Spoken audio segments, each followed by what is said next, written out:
রিনার সঙ্গে মিথ্যে বিয়ের প্রতিশ্রুতি দেয়।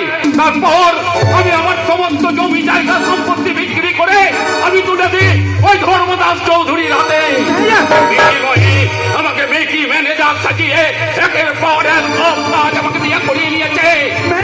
আমি কিন্তু দেখেছি ওই ধর্মদাস চৌধুরী তার মেজ ভাই বিপ্রদাস চৌধুরীকে খুন করে পুঁতে রেখে দিয়েছে এই মাটির নিচে। বলুন